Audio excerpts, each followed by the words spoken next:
As we all know, the initial part of femoral artery is relatively superficial in position, making it accessible and useful for a number of clinical procedures. We can take pulse from the femoral artery, we can perform blood sampling and cardiac procedures from the femoral artery, and in cases of heavy bleeding from the distal part of the limbs, femoral artery can be compressed due to its superficial position and bleeding can be controlled. We'll talk about location and palpation of femoral pulse first.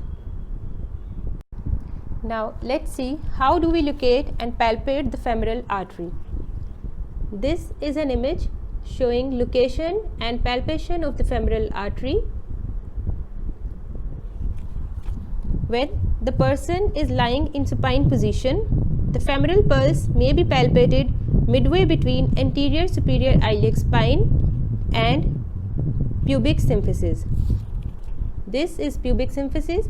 This is anterior superior iliac spine. As we all know that femoral artery lies at the midpoint or mid-inguinal point between these two structures. This is the point where femoral artery is palpated, as it lies relatively in superficial position at this point.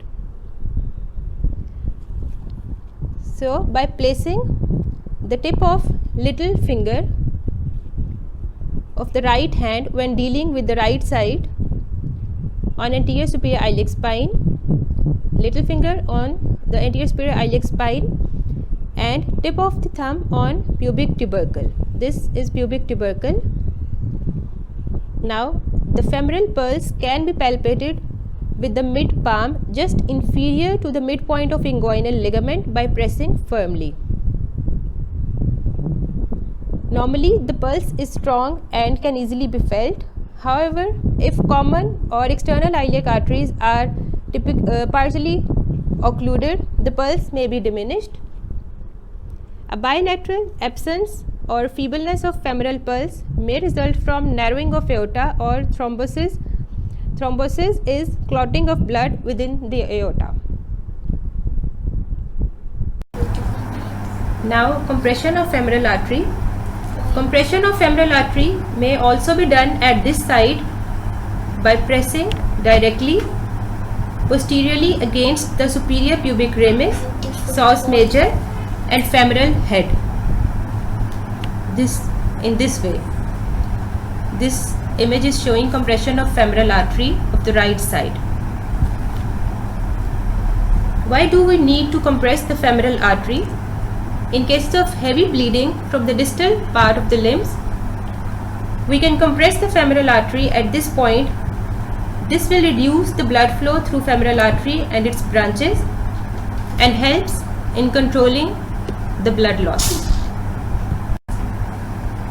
Since the femoral artery is quite superficial in the femoral triangle, it can easily be exposed for ligation or for passing a cannula. The femoral artery may be cannulated just inferior to the midpoint of inguinal ligament. For example, in the left cardiac angiography, a long slender catheter is inserted into the artery and passed up the external iliac artery, common iliac artery, abdominal aorta to the left ventricle of the heart. The same approach is used to visualize the coronary arteries in coronary arteriography. Femoral artery may also be used for taking blood for blood gas analysis. Blood gas analysis is basically the determination of oxygen and carbon dioxide concentration and pressure with pH of the blood by lab tests. In certain emergencies or in cases of shock where radial pulse is feeble or cannot be felt, we can use femoral artery to take blood samples and doing certain procedures. Superficial position of femoral artery in the femoral triangle makes it vulnerable to traumatic injury, especially laceration. Commonly, both femoral artery and vein are lacerated in anterior thigh wounds as they lie close together in the femoral triangle. When it is necessary to ligate the femoral artery, anastomosis of branches of femoral artery and other arteries that cross the hip joint may supply blood to the lower limb. There is another important point which we need to remember about femoral artery is that many authors term femoral artery as a superficial artery, which is a wrong term. Femoral artery is not a superficial artery, it is a deep artery of thigh. Term superficial means that vessels run in the superficial fascia. But we all know that femoral artery doesn't run in superficial fascia, it runs deep to the deep fascia or fascia lata of thigh. So do not term femoral artery as superficial artery. Its position is relatively superficial in femoral triangle, but it doesn't mean that it runs in the superficial fascia or it is a superficial artery. That's all about femoral artery and its clinicals. Our next topic of discussion is femoral vein. Femoral vein begins as an upward continuation of popliteal vein. This is popliteal vein. It continues upwards at the lower end of adductor canal and becomes the femoral vein. As it ascends through the adductor canal, it lies posterolateral and then posterior to the femoral artery. In the femoral triangle, it lies medial to the femoral artery and ends posterior to the inguinal ligament and ends into the external iliac vein.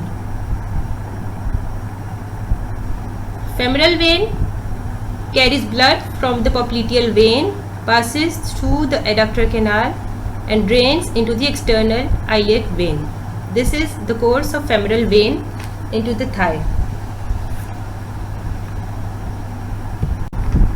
Talking about tributaries of femoral vein, these include the great saphenous vein, veins accompanying three deep branches of femoral artery in femoral triangle, which are profunda femoris vein, deep external pudendal vein, tributaries from muscles, lateral and medial circumflex veins accompanying lateral and medial circumflex arteries, and descending genicular and muscular veins in adductor canal. Veins follow the course of arteries of the same name. This is another image showing tributaries of femoral vein in the femoral triangle. This is the great saphenous vein, main tributary of the femoral vein, and this is profunda femoris vein, which accompanies profunda femoris artery in the femoral triangle.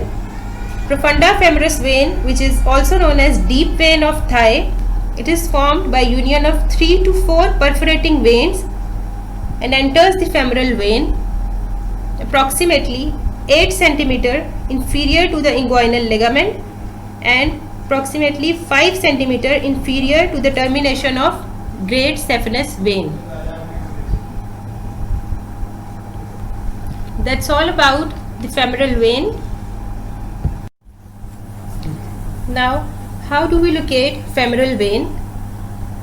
Femoral vein is not usually palpable, but its position can be located inferior to the inguinal ligament by feeling the pulsations of femoral artery, which is immediately lateral to the vein at this point.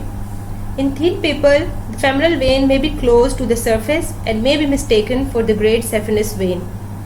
It is important to know that femoral vein has no tributaries at this level except for the great saphenous vein that joins it approximately 3 cm inferior to the inguinal ligament. This location of femoral vein is important because in varicose vein operations, it is obviously important to identify the great saphenous vein correctly and not tie off the femoral vein by mistake.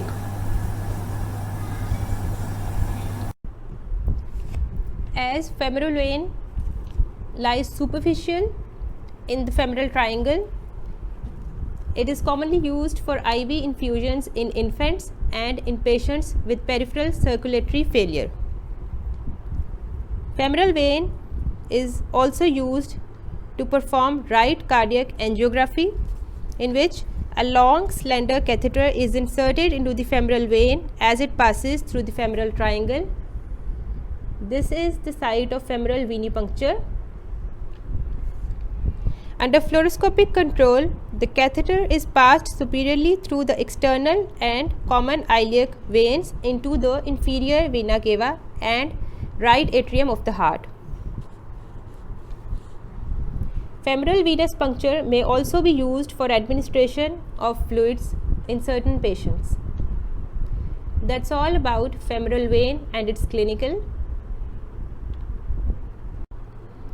The second main artery which we are going to study today is obturator artery, which is the main artery of the medial compartment of thigh. Obturator artery is a branch of internal iliac artery, as you can see here.